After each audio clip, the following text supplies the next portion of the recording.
آپ U S A میں ہیں اور آپ کا بھائی جائیداد بیچنے کے لیے آپ نے اس کو پاور آف اٹارنی دی، اس پر آپ نے بھروسہ کیا، وہ آپ کا بھائی تھا، مگر جب آپ پاکستان واپس آئے تو پتہ چلا کہ آپ کی ایک نہیں، آپ کی کئی پراپرٹیز فروخت ہو چکی ہیں۔ یہ ڈرامہ نہیں، یہ پاکستان ہے، اور پاکستان میں روزانہ ایسے کئی سچ وقوع پذیر ہوتے ہیں۔ اس کے لیے ہم آپ کو کوئی ایسے اقدامات بتائیں گے کہ پاور آف اٹارنی کا غلط استعمال نہ ہو، اور کس طریقے سے پاور آف اٹارنی کے غلط استعمال سے اب بچ سکتے ہیں۔ السلام علیکم، میں Muhammad Iqbal Khan, advocate from Iqbal international law services سے۔ دیکھیں، پہلے یہ سمجھے پاور آف اٹارنی ہے کیا اور اس کی کتنی اقسام ہیں۔ دیکھیں، پاور آف اٹارنی ایک ایسا ڈاکومنٹس ہوتا ہے جو آپ کسی کو آتھورائز کرتے ہیں کوئی بھی کام کرنے کے لیے، وہ آپ کا کام کرتا ہے اور وہ ایسے سمجھا جاتا ہے جیسے آپ وہ کام خود کر رہے ہیں۔ اب اس کی جہاں تک اقسام کی بات ہے، دو مین اقسام اس کی پاور اٹارنی کے، ایک اسپیشل پاور اٹارنی ہے، ایک جنرل پاور اٹارنی۔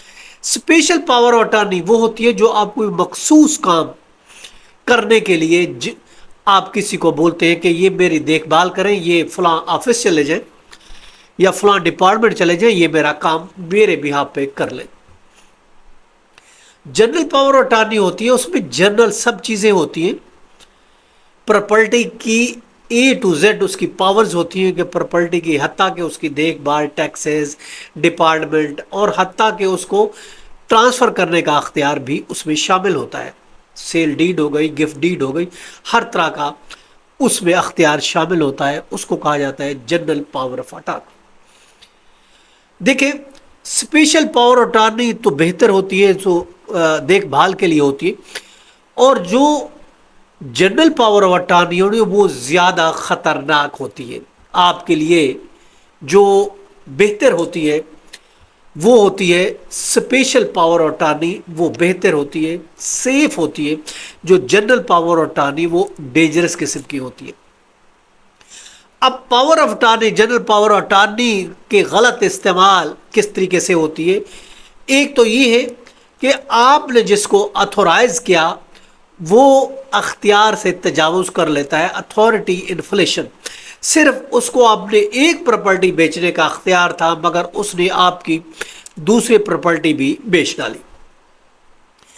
اس کے علاوہ سائلنٹ ایکسپینشن، خفیہ طریقے سے اس کی توسیع کر دی جاتی ہے۔ اٹارنی جو بغیر کسی پرنسپل کے اطلاع کے، اور پرنسپل کو تو مہینوں بعد پتہ چلتا ہے، جب دیر ہو چکی ہوتی ہے، اس نے اپنے اختیارات سے تجاوز کر کے، ایکسپینشن کر کے بہت سے کام کر لیتا ہے۔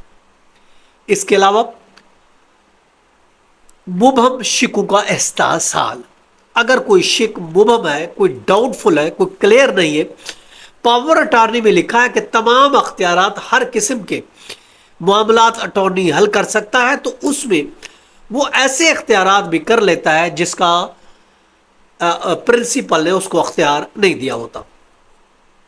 اس کے علاوہ فورج سگنیچر، فورج اتھارٹی بھی استعمال کر سکتا ہے، جیلی دستاویزات تیار کر سکتا ہے۔ پاور اٹارنی کچھ معاملات میں جیلی دستخط کر کے بھی اس کو فروخت کر دیتا ہے۔